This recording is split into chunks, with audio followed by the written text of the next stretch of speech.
Toutes les histoires que vous allez voir sont vraies. Aujourd'hui, ces mystères sont encore inexpliqués. Le très sérieux collège de patapsychologie. C'est quoi ça ? Voilà la grosse question. Un des principes fondamentaux est d'ailleurs celui de l'équivalence des contraires. C'est peut-être ce qui vous explique ce refus que nous manifestons de ce qui est sérieux et de ce qui ne l'est pas, puisque pour nous, c'est exactement la même chose. Mais voyez quelle extravagance! De toute façon, il y aura des fluctuations spatio-temporelles. Pourriez-vous éclairer nos auditeurs avides de lumière ? Nous vous écoutons dans le plus grand recueillement. Bonjour à tous et bonjour à toutes et bienvenue dans le 10e épisode du très sérieux collège de Patapsychologie. Je suis Nathan Henry, doctorant en psychologie clinique et je suis vraiment très content de vous retrouver pour cette nouvelle émission. Alors, vous vous demandez sans doute ce que c'est le très sérieux collège de Patapsychologie. C'est votre podcast scientifique, mais bon, qui se prend pas trop au sérieux quand même, sur le monde de l'exceptionnel, du paranormal, de l'étrange, bref, de la patapsychologie finalement. Ce podcast est produit par l'association Anomalique, dont on va reparler juste après. Et comme je le disais, on en est déjà au 10e épisode. On arrive tranquillement à la fin de cette première saison. Et est-ce que c'est bien nécessaire de réexpliquer le concept ? On va le faire quand même, histoire que tout le monde soit bien au clair. Alors, dans chaque émission, on reçoit un invité et une invitée qui vient nous parler d'une thématique sur laquelle il ou elle travaille, qu'elle affectionne, qu'elle explore. Et aujourd'hui, j'ai le plaisir d'accueillir Léane Georges, qui est psychologue clinicienne et doctorante en psychologie clinique. Salut Léane! Coucou Nathan! Ça va bien? Très bien, très très heureuse d'être là. Ouais, c'est la première fois, tu me disais, pour toi, une émission de radio? Ah ouais, totalement. Et puis c'est un rêve de faire le podcast du très sérieux collège de patapsychologie. Pas n'importe quelle émission quand même, ça déconne pas. C'est mieux que Disneyland ici. Ah bienvenue, installe-toi. Alors Léane, est-ce que tu peux te présenter un petit peu, nous dire un peu qui tu es et sur quoi tu travailles? Ouais, totalement. Du coup, comme tu le disais, donc je suis psychologue et doctorante. Bon, je vais pas parler forcément de ma direction de thèse. Il y a très peu de suspense puisque je suis également une doctorante de Renaud et Mais non, toi aussi. Et ouais, hasard de dingue. Il en a 50 ans, c'est une folie. Ah oui, non mais ça bouchonne. Il est très très demandé. Il paraît. Moi, je suis contente d'être là. Je suis contente parce que c'est compliqué d'avoir les places. Donc, une fois que t'es en thèse... Tu ne lâches plus, tu t'accroches. Ah non, oui, complètement. C'est une sélection autre que mon master. Mais du coup, ouais, donc je suis en première année de thèse, là, actuellement. Et je travaille, en fait, sur l'impact que les consultations en médiumnité, en voyance, peuvent avoir sur, justement, les personnes qui viennent consulter de tels praticiens. Donc, voilà, là, je suis vraiment au début, donc j'ai pas encore de recherches à proprement parler qui sont lancées, on va dire. Je suis en train d'élaborer encore un peu tout ça, d'affiner tout ça. Et puis il y a toujours des attentes, des délais avant de lancer des recherches. Mais voilà, j'ai quand même une étude en fait dans laquelle je m'intéresse un peu à l'histoire de vie des médiums, des voyants, pour voir un petit peu s'il y a des choses qui se répètent peut-être d'une vie de médium voyant. Qu'est-ce qui amène une personne à se définir comme telle? Et après, j'ai une autre étude où en fait le but ce serait de me greffer à des consultations de voyance, de médiumnité. Oh, faire ça de l'intérieur en fait. De l'intérieur, ouais. Et sans être voyant ni consultant finalement, en ayant vraiment une notion de pas d'espionne, mais vraiment d'observatrice. D'observatrice, c'est ça, de tiers, et puis recueillir tout ce qui peut se passer dans l'interaction entre voyants, entre consultants. Et puis, très brièvement aussi, une troisième étude où j'essaie plus de m'intéresser au phénomène de voyance, au phénomène de médiumnité, dans des conditions un peu plus contrôlées, on va dire, sans être dans l'environnement naturel vraiment de la consultation. Voilà. On va en avoir des choses à discuter aujourd'hui, dis donc. Alors, tu l'as sans doute remarqué, on n'est que deux aujourd'hui pour cet épisode. C'est une première car effectivement, Renaud, appelé par le devoir, n'a pas pu être disponible. En fait, il fait d'autres interviews ailleurs actuellement. Alors, soyez rassurés, chers auditeurs, il m'a quand même laissé sa chronique, son Anomaly Report. Et puis, c'est à moi que revient la grande responsabilité de le présenter aujourd'hui. Et aussi, ça va être à moi de présenter l'association Anomalie, parce que d'habitude, c'est lui qui le fait, c'est le président de l'asso. Alors, qu'est-ce que c'est l'association Anomalie ? Donc, c'est l'association qui produit le podcast, c'est une association de médiation scientifique sur la thématique des anomalies en tout genre, du paranormal, de l'étrange, bref, comme le podcast, et qui vient organiser toutes sortes d'événements pour un peu faire un lien entre un monde universitaire qui s'intéresse à ça et la société civile, si on peut l'appeler ainsi, qui vient aussi se poser des questions là-dessus. Et on organise plein d'événements, on produit le podcast, on a eu le Festival des Anomalies il y a à peu près un mois au moment où on enregistre ça. C'était génial. C'était génial, et vous pourrez trouver l'épisode 9 du podcast d'ailleurs avec David Gallet, qu'on a enregistré directement depuis le festival et que vous pouvez écouter sur Spotify et YouTube. Alors, avant de commencer à parler de médiumnité, de voyance, comme tu nous l'as dit avec toi, Léane, je vous propose justement qu'on passe à cette fameuse partie de chronique que je vais devoir faire et apprendre à faire sur le tas, à savoir Anomalie Report. Anomalie Report.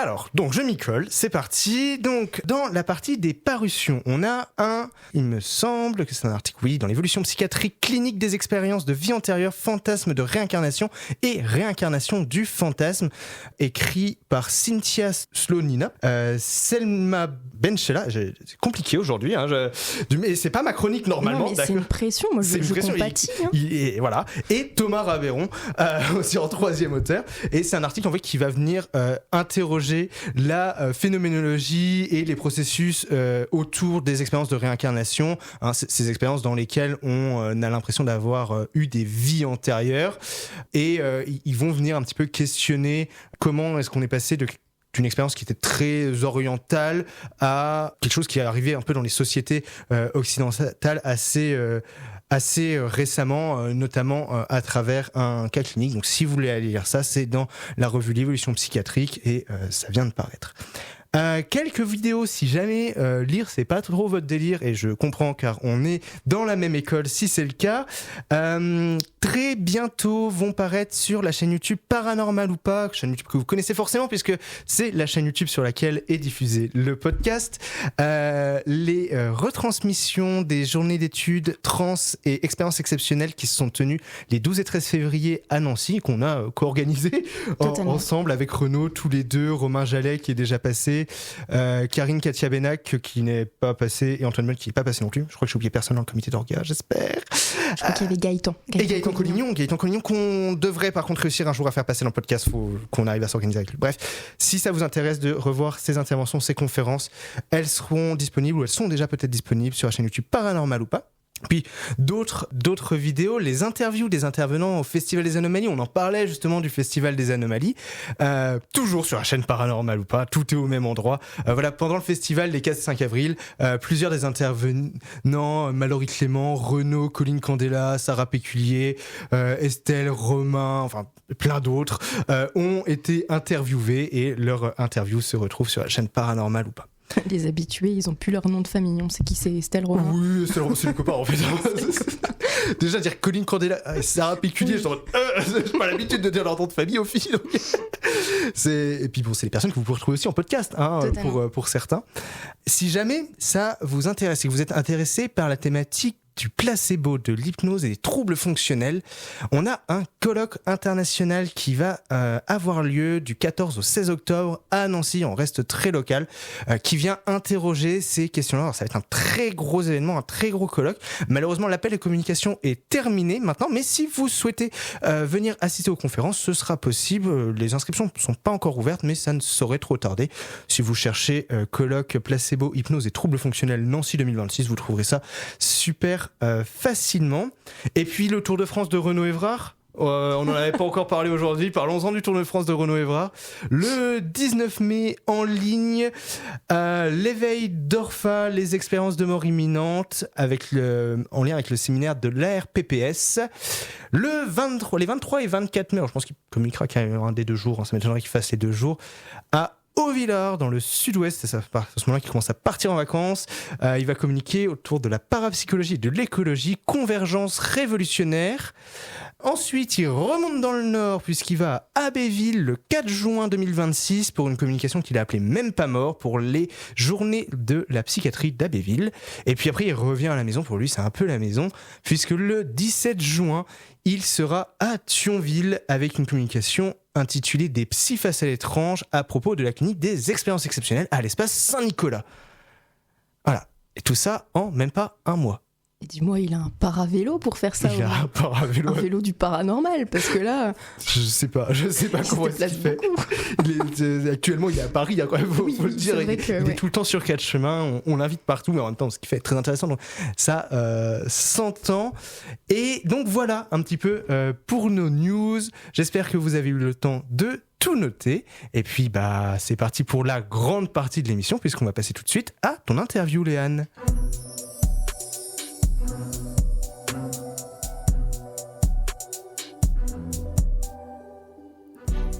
C'est donc à toi.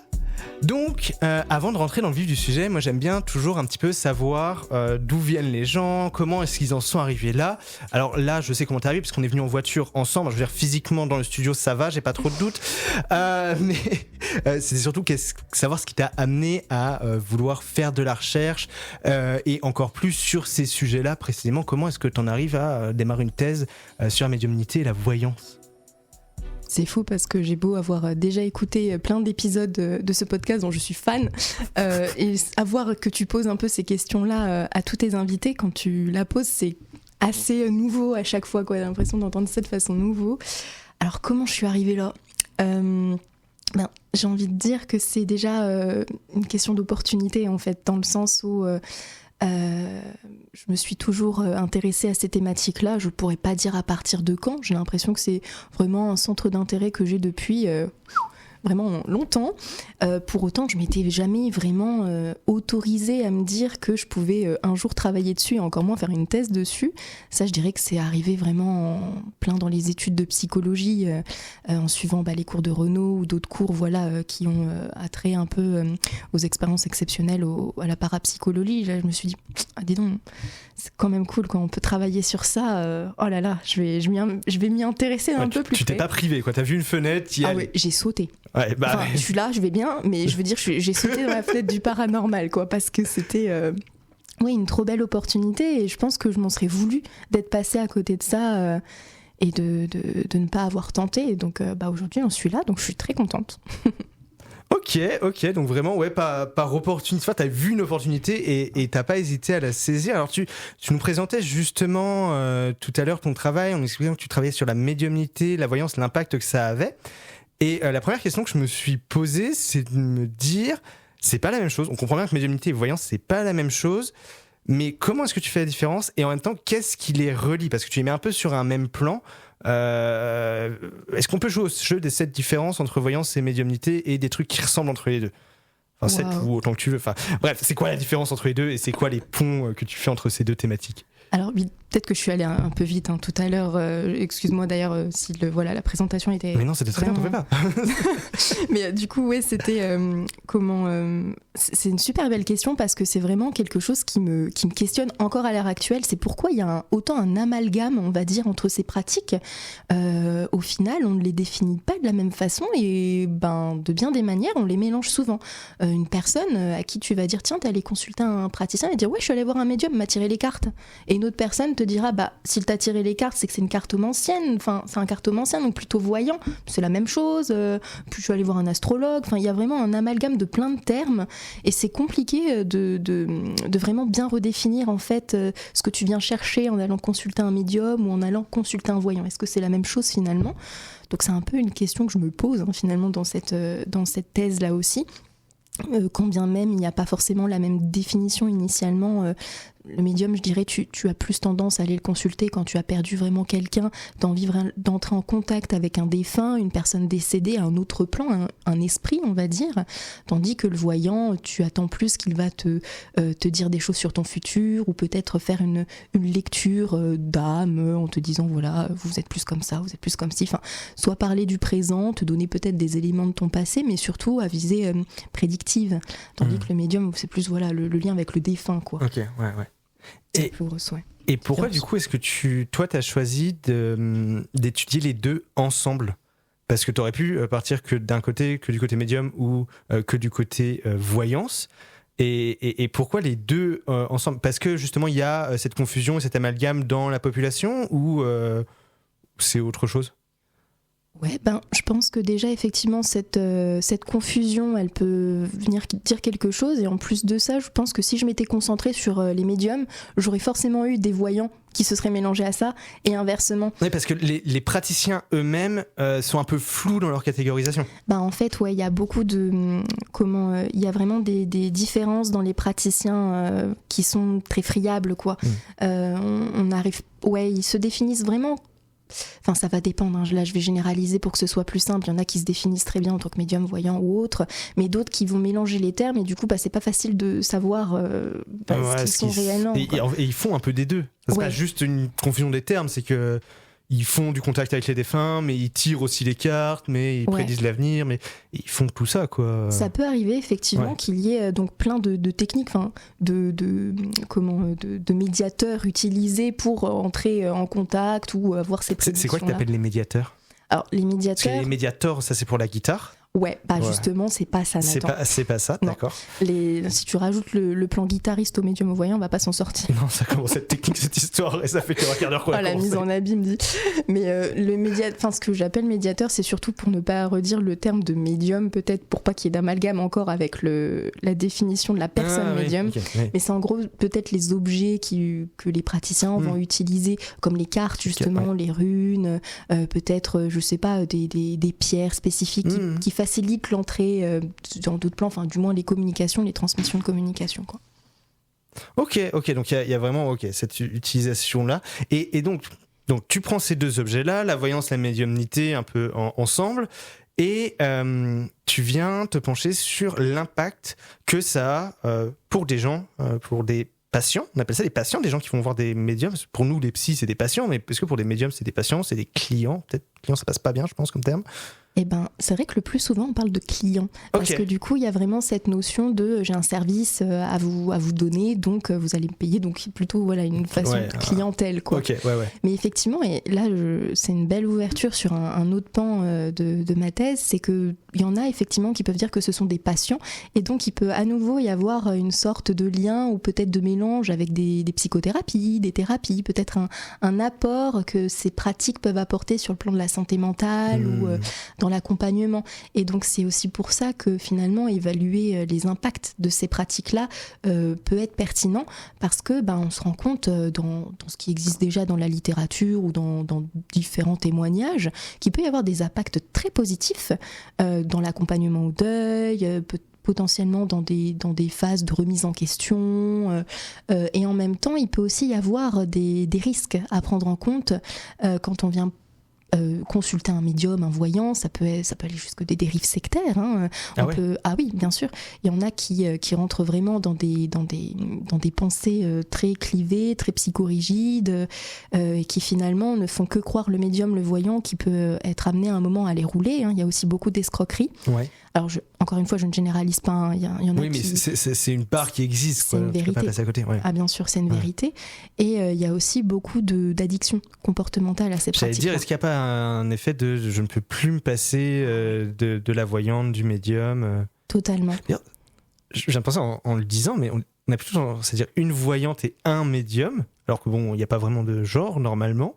Est-ce que c'est un truc que tu as remarqué, toi, il y a plus de voyanteux, mais plus de mecs qui font la médiumnité, ou pas du tout, c'est juste un abus de langage un peu nul? C'est fou parce que je me suis déjà posé la question. T'anticipes bien mes questions, mes propres questions. Tu veux pas faire la thèse avec moi? Non, j'en ai une à finir. Et merde. Puis une fois par mois, je suis là, j'interviewe des gens, j'ai autre chose à faire visiblement. Non, mais effectivement, c'est assez fou parce que j'ai remarqué effectivement qu'on a tendance à. Alors, j'avais pas forcément remarqué le côté le médium. Pour le coup, je le féminisais aussi beaucoup en disant la médium. Ah, ok. Donc c'était juste moi, ouais. Est-ce que c'est. Je suis un homme toxique. Voilà.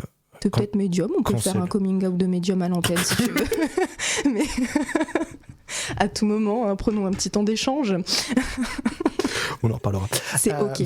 Mais Tout ça pour dire que, ouais, effectivement, est-ce que c'est à travers l'histoire peut-être, où il y avait beaucoup, tu sais, de l'image de la voyante, de la sorcière, de la prophétesse, pardon. Est-ce que finalement c'est ça qui fait qu'aujourd'hui on a un peu ce cliché de c'est plutôt féminin. Ouais, ok. Encore l'autre fois, je lisais un livre qui disait il y a plus de voyantes femmes en France que d'hommes, mais au final, bon, ça s'appuie sur aucun chiffre, hein, donc je sais pas du tout si c'est mouillé, C'est ça, c'est l'intuition. Voilà. Alors que vraiment, genre, faut compter, ce qui est pas une stat très compliquée à faire, faut juste compter des gens. Ben c'est clair, et tu sais que ça manque, hein. On n'a rien de clair. Il y a pas pas de prévalence, mais de donner un peu, il y a tant de médiums en France, répartis comme ça sur le territoire, il n'y a pas ça. Et ben en fait, il y aurait rien de fiable. C'est-à-dire que les chiffres qui sont souvent répétés peut-être dans des interviews ou on va dire un peu rapidement dans les livres ou autres, c'est des chiffres qui auraient été donnés par l'Institut national des arts divinatoires il y a un bon moment. Ok, déjà ce truc existe. Alors ce truc existe, c'est l'INAD. Ouais, l'INAD, ok. Il faut connaître. Okay. Alors déjà, tu vois, il faut connaître. Donc, oui, c'est un peu niche, mais ok. S'ils font pas parler d'eux, t'as pas forcément les chiffres. Mais en fait, quand tu regardes de plus près, on sait pas trop sur quoi ils se sont basés pour trouver ces chiffres. Ça a un peu popé de nulle part. Et on ne sait pas à quel point, c'est déjà si c'est vieux, si c'est récent, si ça a été actualisé, surtout avec le fameux boom de la voyance qu'on est en train de mettre en avant là. Alors que pas du tout, il n'y a pas de boom particulièrement. Genre, pas spécialement. Peut-être le boom, c'est le côté, on enlève un peu le tabou sur ces pratiques-là, qui peut-être c'est quelque chose en continu. J'ai l'impression que ça date quand même d'il y a quelques années, c'est pas nouveau, mais de là à dire qu'il y a un boom, on est peut-être un peu dans l'excès, quoi. Mais c'est justement ces chiffres-là, en fait, qui alimentent un peu cette impression-là de boom de voyance, et alors que, on sait pas du tout s'ils sont fiables, sur quoi ils se sont basés pour les faire, ils citent pas trop leurs sources non plus, donc c'est pas... Ça, c'est une strate quand tu sais pas trop ce que tu dis. C'est jamais bon signe, généralement, ouais. Je fais ça dans ma thèse, c'est Renaud, il m'a dit de faire comme ça. D'accord. Et justement, alors enchaînons. Oui, tu m'as fait la blague de faire un coming out de voyance, mais à quel moment on se rend compte qu'on est voyant ? Est-ce qu'il y a une formation, une école de voyants ou de médium, peu importe, ou est-ce que ça nous tombe un peu sur ? Comment les gens qui disent avoir ces dons-là le décrivent ? Comment est-ce qu'ils en arrivent là ? Justement, c'est une des nombreuses questions que je me pose pour ma première étude un peu clinique sur la vie des médiums, des voyants. Qu'est-ce qui les amène à se définir comme tels ? Très souvent, en fait, j'en sais rien. C'est vraiment le but de la recherche, mais du moins, il y a beaucoup de témoignages qui vont montrer qu'il y a une notion un peu héréditaire, une transmission transgénérationnelle peut-être du don. Alors, peut-être effectivement avec une notion d'hérédité, genre ma grand-mère était voyante, ma mère était voyante, alors je suis moi-même voyante, mais aussi une transmission du fait d'en parler en fait et du fait de vivre dans ce milieu-là, en disant ma grand-mère consultait des voyants à perpète, ma mère aussi, alors moi aussi je suis un peu dans ce milieu-là et j'ai remarqué que j'étais voyant également. Il y a peut-être un peu ce côté-là de transmission, et à l'inverse il y a beaucoup de personnes qui vivent dans des milieux très cartésiens et qui du coup ne sont pas du tout habitués à ces pratiques-là, et puis d'un coup qui disent au final j'ai testé ça et je me suis rendu compte que j'ai certaines capacités, ça marche bien. Et vous, Léane Georges, êtes-vous voyante ? C'est marrant parce que très souvent quand je fais des communications orales ou etc, on m'aborde souvent en me disant mais Madame Georges, vous êtes voyante, vous êtes médium. Très souvent on me dit que je suis médium. Et pour autant moi je dis mais moi j'ai jamais rien vécu de l'ordre du contact médiumnique. Rien qui dit ça en fait, non, à part des gens. Quand on prend vraiment toute l'échelle des EXE, oui là je peux avoir vécu des choses, mais plutôt... Bien sûr, oui, mais... c'est très variable, mais jamais de l'ordre peut-être de la communication médiumnique. Donc, du moins, je ne me sens pas médium ni voyant, mais du coup, ça me fait beaucoup rire qu'on vienne me dire ça. C'est aussi quelque chose de très intéressant. Je me dis, est-ce qu'il n'y a pas aussi une recherche, pas de pair, mais de ressemblance, tu sais, de recherche à être comme l'autre. Par exemple, si c'est une personne médium qui vient me dire ça, elle veut... Oh, ça me reviendra. Ouais, mais oui, je vois ce que tu veux dire. Ok. Et une des choses parce qu'il y a, on vit quand même dans un monde assez cartésien. Alors même s'il y a un boom de la voyance qui est discutable, on est dans un milieu assez cartésien qui a tendance à vouloir tout tester, tout vérifier, etc. Et il y a des études qui cherchent à voir si ça fonctionne, si il y a des prédictions, des des choses que rapportent des médiums qui sont vraies. Et il me semble que toi, tu as commencé un peu avec ce genre d'études il y a 2 ans, un peu 3 ans quasiment maintenant, quand tu étais en master, avec une étude en plus bien velue comme il faut. Bien complexe. Alors, t'es pas obligé de rentrer dans tous les détails, mais est-ce que tu pourrais nous expliquer dans les grandes lignes ce que tu avais cherché surtout à tester ? En gros, j'ai fait une étude qui m'a valu l'award du mémoire le plus what the fuck dans ma promo. Bah oui, en même temps, machin. Bah ouais, non, c'est vrai qu'elle est un peu complexe. Je pensais vraiment pas pouvoir aller jusqu'au bout de cette étude, mais qui était très intéressante. En fait, je me suis basée sur les recherches sur les protocoles de triple aveugle en médiumnité. Donc là, c'était vraiment juste en médiumnité. Il n'y avait plus le côté voyant. Je me suis centrée sur les médiums. Et en fait, je me suis demandé, en me basant notamment sur les travaux de Julie Beischel, qui est une docteure en pharmacologie et toxicologie aux États-Unis.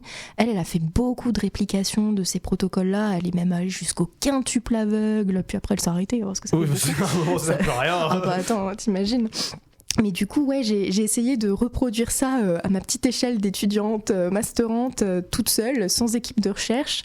Et en fait, je me suis demandé si comment on pouvait, en fait, en empêchant la médium, parce que j'ai travaillé avec une médium, en l'empêchant de rencontrer 4 personnes endeuillées, est-ce que finalement, elle arriverait à être très très forte dans sa capacité médiumnique et à rentrer en contact avec les défunts de ces personnes-là, quoi. Ouais. Donc ça a été un peu complexe dans le sens où de base dans ces types de protocoles de triple aveugle, en fait il y a des équipes de chercheurs qui veillent à ce que des biais soient neutralisés entre guillemets. On veille en fait à ce que des explications comme la télépathie ou des processus de lecture froide sur lesquels je pourrais revenir après si tu veux, en fait on essaie de les éviter parce que c'est un petit peu les biais qu'on a trouvés jusqu'à maintenant qui pourraient expliquer ces phénomènes-là, enfin le phénomène de médiumnité. Et donc en neutralisant ces biais-là, on fait en sorte que les endeuillés ne rencontrent jamais le médium. Donc du coup, il n'y a jamais de contact entre les deux. Donc il ne peut pas y avoir ces tricheries, entre guillemets, si on veut appeler ça tricherie. S'ils ne se sont jamais rencontrés, il n'y a aucun moyen qu'ils se soient passés des informations, ils ne se sont jamais croisés. C'est ça l'idée. C'est ça. Ouais. Et en fait, le médium, très souvent, ne sait pas qui sont les endeuillés. Il y a des notions de prénoms seulement qui sont donnés, parfois des pseudos. Donc en fait, il y a vraiment... on peut tester ce truc de c'est l'endeuillé qui vient contacter le médium de l'au-delà. C'est un peu ça.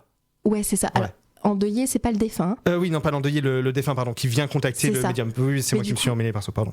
En même temps, la technique, ton étude aussi. Hein. Mon pauvre, t'avais dû le présenter à des étudiants, non ? Ouais, je suis désolée. Les pauvres étudiants, surtout, c'était des premières années. Ils étaient patients, ils souriaient, ils hochaient la tête. Oh, les pauvres, je les ai marqués. Je suis désolé, si vous m'écoutez, je suis désolé. Je sais qu'il y en a qui écoutent en plus. Vraiment, je suis désolé. Il vous a trauma, monsieur Ulrich. Eh bah oui, au moins ça montre quand même que tu peux aller dans des études très chez père comme ça en master. Hein. Oui, clairement. En fait, t'as l'impression que c'est un peu what the fuck comme je le disais, mais quelque part c'est très contrôlé.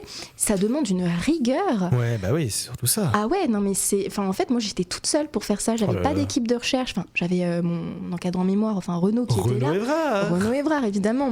Quand on fait une thèse avec lui, c'est qu'on a généralement fait un mémoire avec lui. Oui, ça a commencé des fois en licence. Ah oui. Et du coup. J'étais quand même toute seule pour les expériences, donc en fait moi je pouvais pas me permettre de m'auto-séparer et d'être dans le groupe endeuillé, dans le groupe médium pour pas que je transmette des informations malgré moi au médium. Oui, à un moment t'es limité aussi, t'es toute seule quoi, donc tu peux pas te diviser en deux. Et spoiler, mais ça a donné quoi cette étude ? C'était quoi les résultats ? Malheureusement c'était pas une... C'était pas fou. C'était pas fou. Oh non, c'était malheureusement pas trop fou. Hein. En fait j'étais sur très peu de personnes, il y avait que 4 endeuillés, une médium, donc là les résultats sont pas hallucinants quoi. Mais effectivement on a eu des résultats qui étaient très proches de ce qui est attendu du hasard, c'est-à-dire une réussite sur 4. Donc c'est vraiment pas fou. Voilà. C'était pas fou. Mais au moins, ça a eu le mérite de tester un peu. Totalement. Et puis toi, ça t'a, je pense, un peu mis le pied à l'étrier et t'a donné le goût de la recherche. Totalement. Ouais. Moi, j'ai adoré. Je me suis dit, mais ça, je le continue en thèse, en fait. Donc c'est pour ça. Et c'est cette étude-là qui t'a mené à commencer à travailler un petit peu avec le DOPS ? Ou pas du tout ? Ou je suis complètement à côté de la plaque ? Alors ouais, non, totalement. J'ai bossé mon interview, tu crois quoi ? Attends. Waouh, Nathan Ulrich, quoi. Mais effectivement, ouais, je pense que voilà, en ayant ce côté, en étant attirée par ces protocoles-là, j'ai très vite eu l'opportunité de travailler donc avec le DOPS, qui est une unité aux États-Unis de recherche vraiment dans l'unité de Virginie. C'est le Division of Perceptual Studies. Exactement. Ouais. Il y a David Akonzo du coup qui dirige.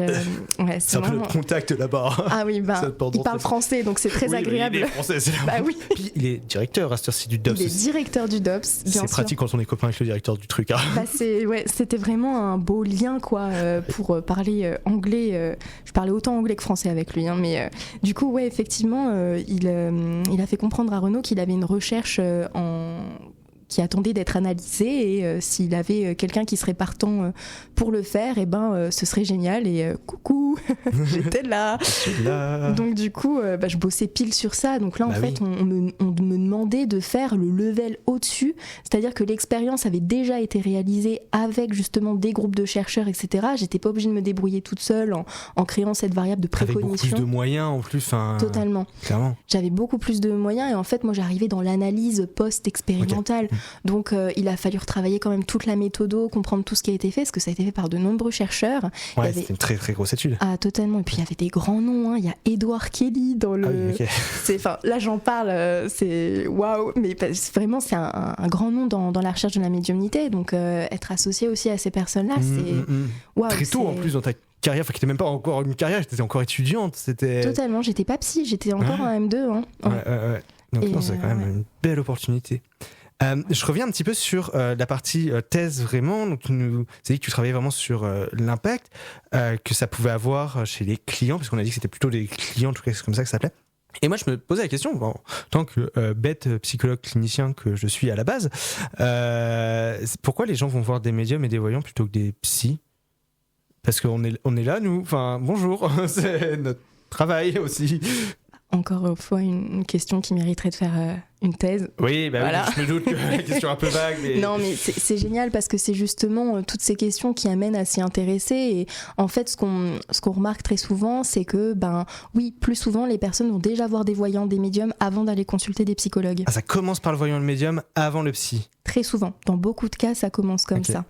Et en fait, ça questionne un petit peu la position du psychologue. Comment le psychologue ou comment les praticiens en santé, de façon générale, ou des thérapies un peu plus globales, j'ai envie de dire, comment ils réagissent face à ces phénomènes-là, aux expériences exceptionnelles, au paranormal. Est-ce que du coup, il y a une écoute qui n'est pas suffisante de la part de ces praticiens-là ? C'est pour ça qu'on va vers les voyants, vers les médiums qui, eux, sont en plein dans la thématique. Est-ce qu'il y a quelque chose qui n'est pas compris ? Il y a un jugement, il y a un manque de neutralité. Il y a des questions qui se posent aussi bien sur le savoir-être, savoir-faire du psy. Est-ce qu'il y a un manque à quelque chose qui amène les gens à aller voir ailleurs ? Et en même temps, une des hypothèses que je fais, moi, c'est qu'il y a peut-être un manque d'immédiateté aussi quand on va voir un psychologue, et, contrairement à quand on va voir un médium, un voyant. Tu veux dire que le répondant n'est pas le même ? En fait, le répondant n'est pas le même, et en fait, ce que tu viens chercher ne t'est pas donné dans la même temporalité. Quand tu vas voir un médium, tu veux rentrer en contact avec ton défunt. Très souvent, tu rentres en contact avec ton défunt. Séance 1, c'est parti, on y va. On te donne au moins quelque chose, tu en ressors un minimum avec quelque chose. La voyance, c'est pareil. Tu veux savoir des choses sur ton futur. Quand bien même tu peux pas savoir si ça va être vrai ou pas, tu ressors quand même avec des éléments concrets. En psychologie, c'est pas tout le temps ça. Ça peut être décevant une première séance. Et totalement. Ouais. On n'est pas des magiciens. Et oui. Donc du coup, on donne moins peut-être de choses directes aux patients, aux personnes qui viennent consulter. Et peut-être que c'est ça aussi qui est frustrant. C'est vraiment hypothétique. Puis, est-ce qu'il n'y a pas un truc aussi plus engageant ? Parce que quand tu vas voir un psy, tu vas rarement voir une fois un psy. Tu démarres un suivi, tu sais que tu es parti pour, selon les obédiences, des fois plusieurs années. Alors qu'un voyant, je connais personne qui a il y en a certainement, mais de tête, ça vient pas tout de suite un suivi régulier de voyant. Tu vas voir un ou une voyante une fois de temps en temps. C'est très, très anecdotique comme ça. Totalement. Sporadique, c'est ça le terme que je cherchais. J'ai lu le dictionnaire une fois. Attends. Déconne pas ici. Une fois seulement. Oui, je sais pas lire à la base. Ok, donc ça, oui, c'est pourquoi ils vont voir plutôt des médiums et des voyants que des psys. C'est assez logique. En fait, ils vont pas chercher la même chose. C'est quelque chose que je me demande effectivement. Et puis, comme tu le dis, effectivement, l'engagement n'est peut-être pas le même. généralement quand tu vas voir un psy, c'est que tu te poses aussi des questions sur peut-être ta santé mentale. Il y a quelque chose qui ne va pas, tu es en période où c'est très connoté, hein, le psychologue, le psychothérapeute, où en te disant c'est que tu vas mal, quoi, si tu y vas. Voir que t'es fou. On a encore cette image de c'est les fous qui vont chez le psy. Totalement. Ce qui est pas vrai, hein, on le dit, c'est pas vrai. C'est pas Allez voir vrai. le psy. Allez tous voir un psy, c'est comme un ami. Non, alors non plus. Non, on va pas aller là. Mais en fait, c'est vraiment l'image de tu parles à quelqu'un, quoi. Enfin, juste tu décharges et t'as un feedback sur ce que tu amènes. En gros, c'est un peu ça l'image du psy qu'on peut amener aujourd'hui.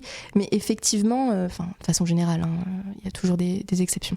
Mais en fait, dans le côté médium voyant, est-ce que t'as pas forcément t'admets pas forcément en fait que tu vas mal, t'y vas peut-être pour découvrir, pour cette notion un peu mystérieuse, d'étrangeté, un peu le côté aussi magie, tiens, il a des pouvoirs, la connotation n'est pas du tout la même.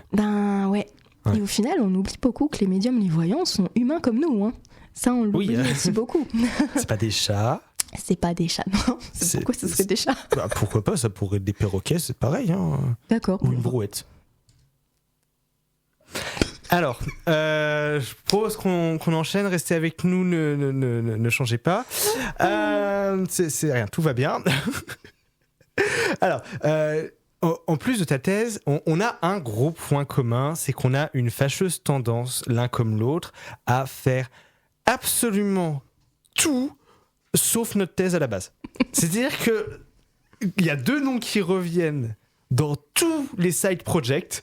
C'est nous deux, et souvent Romain Jallet quand même, faut pas l'enlever, il est quand même souvent là aussi. Et très souvent nous nous sommes retrouvés. Ouais. Exactement, nous nous retrouvons tous les 3 comme ça. Et bref, tout ça pour faire une transition, parce que tu m'as dit que tu avais travaillé aussi sur la médiumnité. Alors on va s'éloigner petit à petit de ton sujet de thèse pour aller vraiment vers les trucs les moins en lien, mais dans un contexte de fin de vie.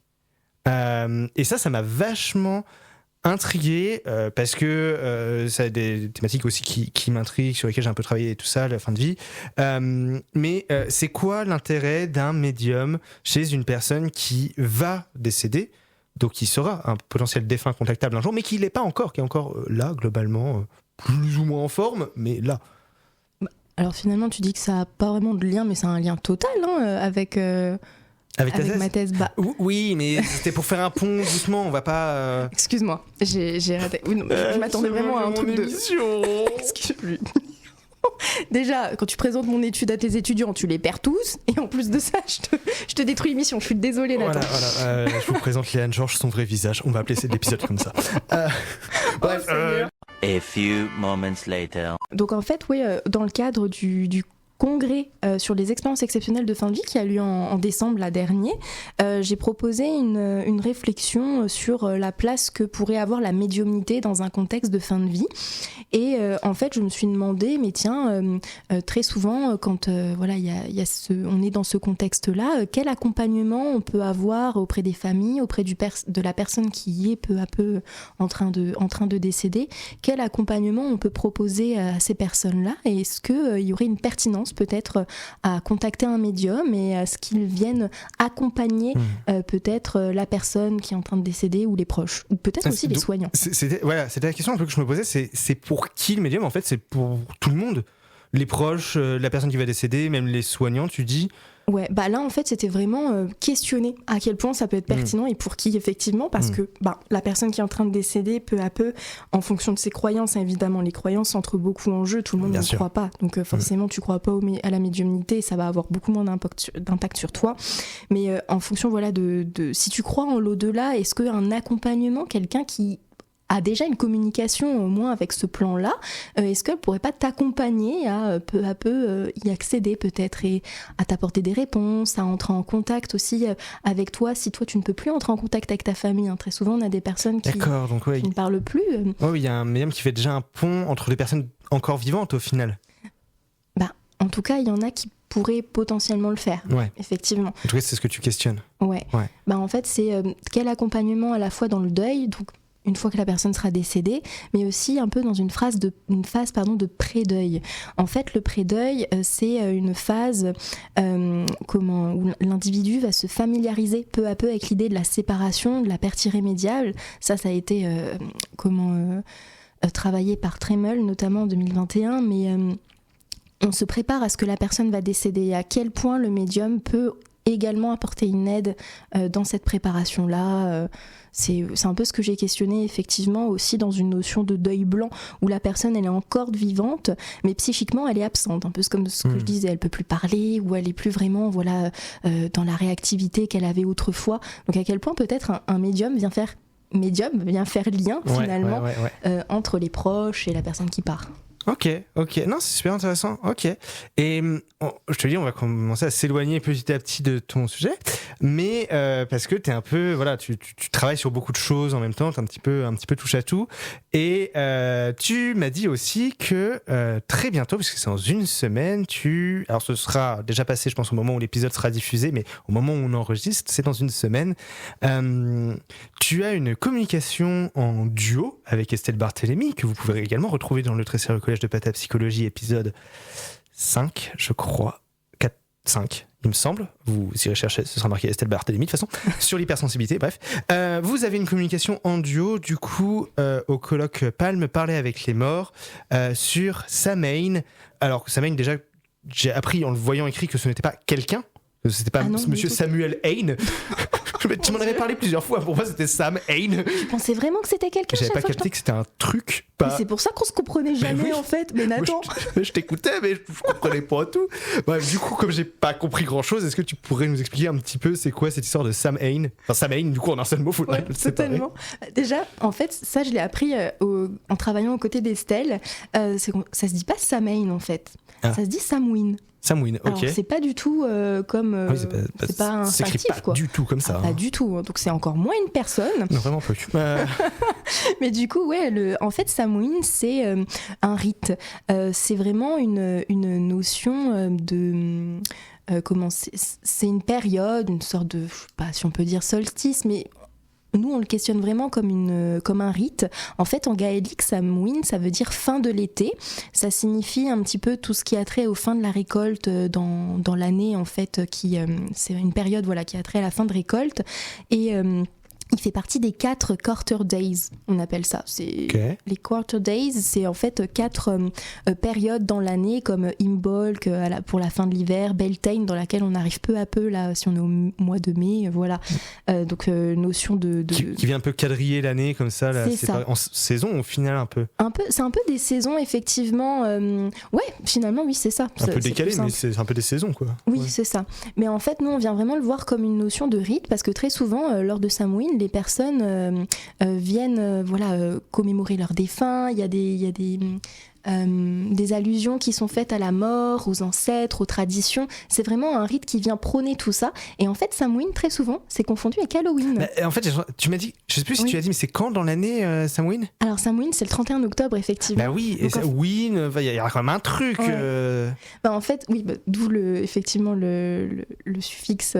Mais en fait, c'est pas forcément le 31 octobre, pardon, c'est pas figé, c'est une période, c'est la période de la Toussaint, Halloween, la Toussaint. Mais voilà, on est quand même sur la même période. C'est ça. En fait, le point commun, c'est que c'est une période liminale. On dit qu'à cette période de l'année-là, il y a une frontière entre notre monde et celui des esprits qui est plus friable, qui est beaucoup plus vaporeuse, et du coup, il y a les contacts qui sont possibles. Okay. Et donc, tu as plusieurs rituels qui sont là pour justement, permettre peut-être les échanges avec eux, la commémoration des morts, et ça se fait de différentes façons. Hein. Mais il y a quand même des similitudes, mais originalement, en fait... Originalement Ouais. À la base bien. À la base. À la base. À la base.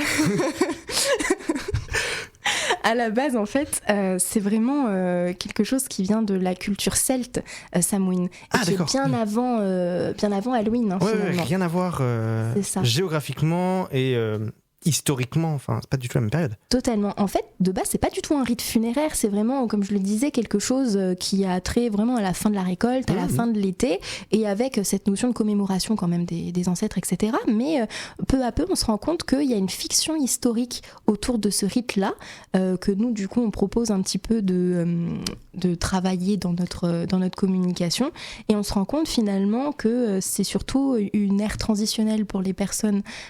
Une ère transitionnelle, ouais, tu allais peut-être le détailler, mais vas-y, ouais, je veux bien. C'est en fait une ère transitionnelle, un peu au sens de Winnicott, c'est surtout un espace intermédiaire entre réalité interne et externe. C'est-à-dire que quand tu vas venir célébrer ces morts-là, vraiment être dans cette notion de commémoration et de penser à tes défunts, en fait tu fais une connexion entre ton monde psychique, entre ce que toi tu ressens, tes émotions, etc. Et tu vas étendre ça dans le monde externe, dans le monde vraiment matériel, à travers peut-être des offrandes que tu peux faire aux défunts, des nourritures, etc. À quel point c'est en lien avec le film Coco de Disney ? C'est très en lien avec le film Coco. Ça fait penser à ça. Hein. Mais en fait, le film Coco, c'est... bête, mais... Mais non, t'as totalement raison, parce que au Mexique, Coco, ça met en avant El Día de los Muertos. Le dieu de la mort ? Le jour des morts. Le jour, oui. Le jour des morts. J'ai fait allemand, hein, faut pas m'en vouloir. C'est pas grave, Entschuldigung. C'est pas grave. Mais du coup, ouais, Coco, c'est en fait, c'est juste j'ai envie de dire, le même rite, mais dans un autre pays. Oui. Donc bon, il n'y a pas forcément la même histoire, etc. Mais ils viennent célébrer vraiment la même chose, quoi. C'est aussi comme Obon, je crois que ça se dit comme ça au Japon. Pareil, alors eux c'est un peu plus tôt dans l'année, ça change d'une année à l'autre, mais c'est plutôt on va dire dans l'été. Mais pareil, c'est cette notion de tiens, il y a une période dans l'année plutôt liminale où on peut communiquer avec nos défunts. Et du coup, effectivement, Samhain, c'est l'équivalent de El Día de los Muertos. Ok, ouais, c'est vraiment un peu la même idée. Voilà, okay, sauf que tu n'es pas transporté forcément dans le monde des défunts, sois pas déçu. Non, clairement. Puis bon, c'est pas toujours fun, hein, Coco, il y a 2-3 moments un peu... Ouais, c'est... Comme tout bon dessin animé Disney. Totalement. Il y a un côté, ouais. Ils parlent des émotions et ils font le lien avec des côtés plus légers, ouais. Ouais. Enfin, Disney maintenant, parce que Disney à l'époque c'était un grand bonhomme vert bizarre qui devenait pote avec un âne qui parle, hein, donc Shrek. C'est pas Disney. C'est pas Disney. Non, je sais n'importe quoi. Ah, non. C'est un dessin animé de quand on était gosse, quoi. Oui, totalement. Bon, voilà. Ouais. Il n'y a pas vraiment de notion d'émotion, quoi. Non, un peu moins. C'est fort lointain. Et il y avait un troisième compatriote qui était un chat mousquetaire. Aucun sens. Bref, on s'éloigne un peu du sujet là. Oui. Tu vois, on est habitué. Mais oui. Mais du coup, donc t'as préparé ça avec Estelle Barthélemy. Vous présentez ça la semaine prochaine. Il y aura peut-être des rediffusions. T'as peut-être pas d'infos là-dessus. Ah ça, je sais pas. Ouais. Je ne sais pas du tout pour le coup. Ouais. Bon bah. Si un jour il y a des diffusions ou un article, on vous préviendra dans un Anomaly Report. Évidemment, c'est fait pour ça. Et justement, tu fais une très belle transition. Tu parles d'articles, parlons de publications. Et il me semble, c'est pas il me semble, j'en suis sûr parce qu'on est dans le même bouquin, que tu as coécrit un chapitre dans ce que j'ai décidé d'appeler le livre des copains.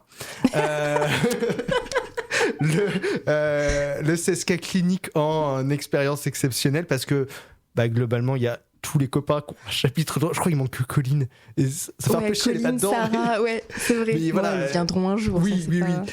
Et donc tu as un article dans ce livre qui est paru assez récemment, qui porte sur quoi cet article? Un peu sur autre chose en plus, ça change un peu de sujet là. Alors en fait, on dirait qu'il n'y a pas du tout de lien entre tout ce que je présente, mais il y a toujours un fil conducteur lié au deuil, à la médiumnité, etc. Et en fait, dans le cadre de mon mémoire, je m'étais un petit peu intéressée également à la façon dont on peut induire peut-être certains phénomènes médiumniques. Et c'est pour ça que j'avais travaillé avec Alexandre Batissou, du coup, qui est chercheur également. Et en fait, lui, il s'intéressait à l'impact qu'un dispositif stroboscopique, donc des lumières super lumineuses en fait, l'impact que ce dispositif-là peut avoir sur les gens. Donc moi je m'étais questionnée potentiellement sur l'effet que ça peut avoir sur l'induction de médiumnité, mais là pour ce chapitre-là on s'est intéressé à un cas en fait qu'il avait recueilli il y a quelques années dans le cadre d'une étude exploratoire d'une jeune femme de 23 ans qu'on a appelée Perrine et qui était passée donc sous la lampe stroboscopique, et en fait ce qu'elle nous a rapporté, ce qu'elle a rapporté aux chercheurs, du moins qui étaient présents lors de l'expérience, c'est qu'elle a eu l'impression, dans les grandes lignes, de revivre une expérience de vie antérieure. Donc une EVA. Ouais, totalement. Okay. Et c'était assez... j'invite les auditeurs à lire le chapitre. Je ne spoil pas tout. Mais il y a vraiment des récits de vie antérieure assez fous. Elle s'identifie à une mère avec son enfant. Elle peut pas dire d'où ça vient. C'est vraiment un sentiment qui la submerge. Mais je savais que cette femme, c'était moi et que je tenais ma fille. C'était un sentiment qui prenait une ampleur chez elle. C'était incroyable. Elle a même vécu là je spoil, mais c'est le meilleur du chapitre, des reviviscences de vie antérieure à la Seconde Guerre mondiale. Ah ouais. Alors, en fait, elle était vraiment... poursuivie par des soldats allemands. Enfin, elle nous raconte tout ça et elle a vraiment cette impression que c'est ses vies antérieures. Et du coup, nous, on s'est questionné sur ce que ce dispositif, ce que ça génère à court terme ou à long terme, qu'est-ce que ça vient, quel lien ça vient faire en fait sur la vie psychique de la personne, ses questionnements du moment, etc. Ok. Et ben si vous voulez découvrir la suite, il faudra aller lire le livre « 16 cas cliniques en expérience exceptionnelle » chez Duno. Puis bon, ça c'est un des chapitres, mais il y en a 15 autres sur plein de choses, avec plein de chercheurs que vous avez pu entendre dans le podcast, ou pas encore, mais qui viendront. Encore une fois, on pense à toi Gaëtan. Promis, tu vas venir un jour. T'es un des prochains. C'est vraiment, t'es sur la liste. Pour arriver, on arrive doucement à la fin de l'émission. Et là, j'en arrive vraiment au point commun de on fait tout sauf nos thèses. Même hors recherche, on a quand même une fâcheuse tendance l'un comme l'autre à faire des trucs qui ont absolument rien à voir. Et tu as, toi, un gros projet, et t'en as fait un qui s'est un peu clôturé, qui est un peu plus éphémère récemment, plus de médiation scientifique, où tu viens parler un peu de recherche, mais sous un jour plus abordable, comme on fait là dans le podcast. Il y a la parapsychothèque et le festival des Chanomalies. On peut peut-être parler de la parapsychothèque, le gros morceau en premier. C'est quoi cette parapsychothèque ? Eh bien, la parapsychothèque, en fait, c'est un projet que je co-dirige avec Marine Mutis. Épisode 3. Ou 4, je sais plus. Ah, ça doit être le 3, Marine. Ouais, Étienne le 4, j'ai inversé à chaque fois. Ouais. Ah, tu vois, tu commences à prendre un... lucidité terminale, en tout cas, Voilà. Marine, pardon. Mais du coup, oui, avec Marine, il y a 2 ans, on a eu cette idée de monter une sorte de petit projet un peu plus, peut-être, parlant pour les personnes et un peu moins barbant par écrit, juste des livres, des articles, où en fait, on s'est dit, mais tiens, qu'est-ce qu'on pourrait faire avec une passion qu'on a en commun, qui est la photographie ? Donc en fait, on s'est dit qu'on pouvait tout simplement créer une sorte de bibliothèque de photos, donc la parapsychothèque du coup, qui met en avant un peu les chercheurs de notre groupe et leurs travaux de recherche. Et donc là, ouais, ça fait 2 ans maintenant que... Ça a commencé il y a déjà 2 ans. Ouais. Et ouais, totalement. C'était dans un Burger King qu'on avait eu cette idée, je me souviens. Pardon, j'associe, mais ouais, c'était vraiment... Ok. Et oui, vous avez pris en photo beaucoup de chercheurs proches de nous qui travaillent sur cette thématique-là. Et puis vous faites des expos aussi quand on a des événements pendant les colloques, les trucs comme ça. Totalement. On essaie vraiment de mettre en avant le plus possible nos photos. On a un compte Instagram. Oui, voilà, j'allais le dire. Ouais. On a un compte Instagram qu'on alimente beaucoup, et c'est aussi un compte sur lequel je vais beaucoup publier les actualités aussi des recherches qui se font actuellement donc dans ce groupe de recherche plutôt EXE paranormal, et aussi beaucoup sur les journées d'études, les colloques qu'on peut faire en fait. Donc ouais, ça marche bien sur Instagram, et en plus de ça, comme tu dis, on expose dès qu'on peut lors des événements, et on propose même des petits jeux pour gagner des sortes de, comment on appelle ça, des magnettes. Des magnettes, ouais, voilà. Ouais. Donc l'Instagram parapsychothèque. C'est ça. Abonnez-vous, c'est bien géré, et les photos sont vraiment très très chouettes. Il y a des sorties assez régulières, il y a un peu des salves en fonction des personnes que vous photographiez. Bah là, on a eu des nouveaux shootings qui ont été publiés. Il y en a qui sont sortis très récemment. Et puis, ça permet aussi d'avoir un peu toutes les infos, parce que ça sert aussi à ça, la parapsychothèque. Et puis, vous avez des personnes, des prochaines personnes, c'est qui ? C'est déjà prévu ? Alors là, je sais que ce sont généralement des noms qui reviennent dans le podcast. On a aussi photographié il n'y a pas longtemps, alors j'y pense là, une étudiante, Marine Delben, qui va pas forcément continuer en thèse, mais qui a quand même fait toute une recherche très intéressante sur le lien entre spiritualité, pratique de BDSM et trauma. Marine Delben qu'il faut citer parce qu'elle a quand même accompagné aussi la création du podcast au départ. Elle a créé le générique, c'est ça ? Elle a créé le générique, c'est la personne qui nous a fait le générique, effectivement. Merci Marine. Voilà, big up Marine. Big up Marine. Et donc c'est la dernière personne que vous avez... C'est ça. Donc on essaie un peu de varier. Il y a des chercheurs, des doctorants, des étudiants. Mais là, je dois dire qu'on s'est... comme on était très contente d'avoir fini nos derniers shootings, je pense qu'on s'est pas encore posé pour la suite. Ok, il y a une grosse salve là, voilà. Besoin d'un petit temps. Ouais. On va peut-être aussi... en fait, on a pour projet aussi d'illustrer le jeu de société que tu as co-créé avec Renaud et Marine, justement. Avec Renaud, Marine... Mutis. Oui, il y a trop de Marine. Voilà, stop, ça suffit maintenant.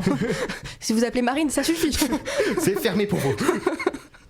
Mais oui, c'est ça. Il y a le projet parce qu'on pour l'instant, on a des cartes à jouer qu'il faut illustrer. Et donc. Et en fait, on est là pour faire les photos. C'est ça. Il y a peut-être des photos de la parapsychothèque qui ont déjà été publiées qu'on va réutiliser, mais il y aura aussi des nouvelles. Dédiées à des cartes, Totalement. Ok. Et l'autre projet, alors qui lui a été plus éphémère, mais a été pas moins intense, le Festival des Chanomalies. Le titre devrait vous rappeler quelque chose, le Festival des Anomalies, des Chanomalies. C'est quoi cette histoire ? Aïe. Ça, c'est tout simplement quand t'as envie de faire quand t'es fan d'escape game et que tu te retrouves face à l'opportunité de créer un escape game, tu te retrouves avec ça. Voilà. Alors très rapidement, il y avait quoi dans cet escape ? En fait, cet escape, donc on l'a vraiment présenté pour le Festival des Anomalies. Donc je l'ai co-créé avec Renaud Évrard. Et en fait, dans cet escape, on invitait les personnes à arriver en fait dans le monde des chats, des chercheurs en charapsychologie. Eh oui, non mais alors je connais les vannes, mais elles me font encore rire. Tu étais Game Master, hein ? J'étais Game Master, j'ai animé des parties. Stagiaire. T'étais stagiaire du Sharif. Tu vois, les mots en chat, j'en peux plus. J'ai fait des blagues comme ça pendant un mois. Mais t'en es arrivé à un point, je me souviens, c'est le moment où tu arrivais à parler naturellement en insérant des jeux de mots dans tes phrases comme ça. C'était particulier. Je pense que j'ai pas le terme que j'arrivais plus. Hein. C'était même quand tu faisais, tu sais, le brief au début, je créais des trucs. Des fois, je me dis, waouh, calme-toi. Mais oui, effectivement, c'était vraiment le fait d'inviter les personnes le temps d'une enquête policière pour retrouver le chercheur en charapsychologie Moustache Parapaté. Donc en fait, on les invitait à résoudre cette enquête en collaboration avec le Sharif. Et en fait, ils rencontraient des vraies personnes qui existent dans le monde de la parapsychologie dans notre monde à nous. Donc il y avait des parodies qui étaient faites comme de Wilsham James, de Eugène Chasty, enfin vraiment des grands noms, même plus récents qui sont pas décédés comme Misha Ounam, Chris Ronron. S'ils écoutent ce podcast un jour, non mais ça va, il parle pas français. Mais Michel, si, il parle français. Ah bon ? Un peu Michel Nam. Allez, un peu français. C'est pas grave. On l'invitera. Il y avait même des parodies de livres, comme le Grand Manuel de charapsychologie. Et une parodie du podcast. Du podcast, oui, sur la radio Chatjet. La radio Chatjet. Oh là là, mais qu'est-ce que vous avez fait ? Ça a très bien marché, j'étais bien contente. C'était vraiment très chouette. C'était très très chouette. Dernière petite chose avant de conclure l'émission. Une question que j'aime bien, alors qui n'est pas la question de qui est-ce que tu aurais aimé inviter, qui en est une autre, qui est qu'est-ce que tu aurais aimé faire ? C'était quoi ton rêve de gosse si tu n'avais pas été psychologue ? Qu'est-ce que tu aurais aimé faire ? Ou alors tu as toujours voulu être psy et c'était pas vraiment une question. Waouh. Tu l'avais pas venir celle-là. Bah oui, non. Je dois dire que je me suis toujours en fait intéressée au métier de soins. Quand je m'imaginais faire un métier, j'imaginais la médecine, la pédiatrie à un moment, même le soin des animaux vétérinaires équins, c'est très précis. C'est très précis. Quand je faisais de l'équitation, je me rendais compte. Oui, il y a un lien. Bon, très souvent, c'est souvent quand tu es proche des chevaux que tu te dis tiens, j'aimerais bien les soigner. C'est ça, tu veux pas. Bon, les crocodiles, pourquoi pas. Pourquoi pas, c'est le danger. Mais ouais, effectivement, il y a toujours eu un peu cette notion-là. La psycho, ça arrivait très naturellement. J'ai pas vraiment eu de moments où je me suis dit ce sera psychologue. Non, c'est vraiment, j'ai suivi en fait tout ce que j'avais envie de faire sur le moment et du coup je me suis écoutée à chaque fois et j'en suis arrivée là. Mais de là à dire ce que j'aurais aimé faire. Non, mais c'était s'il y avait vraiment un autre truc à un moment, mais humoriste. Il y avait un potentiel. Enfin un stand-up. Voilà. Eh ben, écoute, on va s'arrêter sur tes rêves de stand-up. Merci beaucoup, Léane, pour cette interview. C'était vraiment très chouette. Merci à toi. Également à Radio Fadjet qui nous prête ses studios pour l'enregistrement de cette émission. Merci encore une fois à l'association Anomalie qui produit le podcast. Et encore une fois, merci à toi, Léane. Merci à toi, Nathan. Ciao.